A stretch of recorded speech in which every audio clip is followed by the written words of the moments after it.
Good morning. My name is Christy, and I'm here today to talk about my experience with the PTCA anti-racism pilgrimage. Many Valley members have been a part of this for the past several months. The pilgrimage has been challenging to me in many ways. We started by learning the history of Minnesota and several surrounding states, starting with Native American history. At first, I was confused at why we weren't jumping into current events, because in my opinion, that was the catalyst to this pilgrimage. However, I learned that it was necessary to learn the past in order to better understand how it led to current events.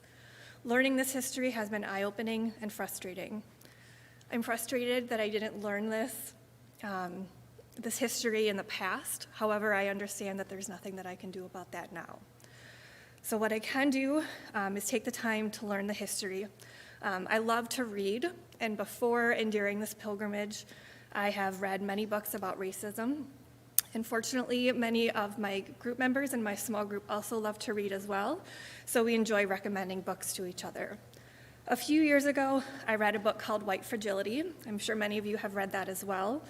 In it, the author mentions that she believes that white progressives are the ones that cause the most daily damage to people of color. So I'm just going to quote something from the book.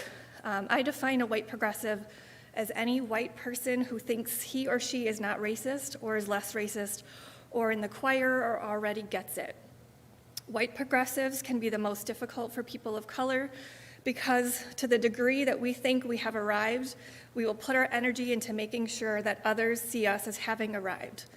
None of our energy will go into what we need to be doing for the rest of our lives, engaging in our ongoing self-awareness, continuing education, relationship building, and actual anti-racist practice.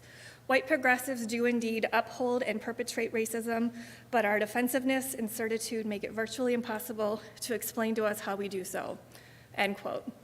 So when I read this, I admittedly was very taken aback. My initial response was to be defensive, just like the author mentioned. I thought, I'm not the problem. I'm not a racist. It's other people are the problem.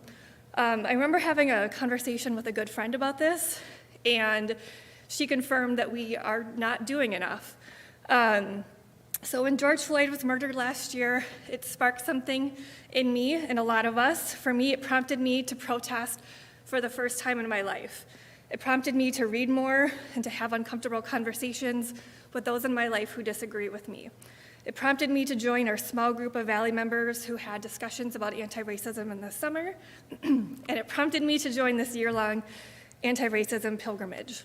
It hasn't been easy, but it's not supposed to be. It's supposed to be uncomfortable.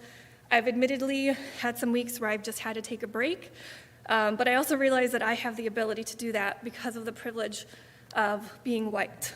I can turn off the TV, I can go for a walk, I can just not worry about it for a little while.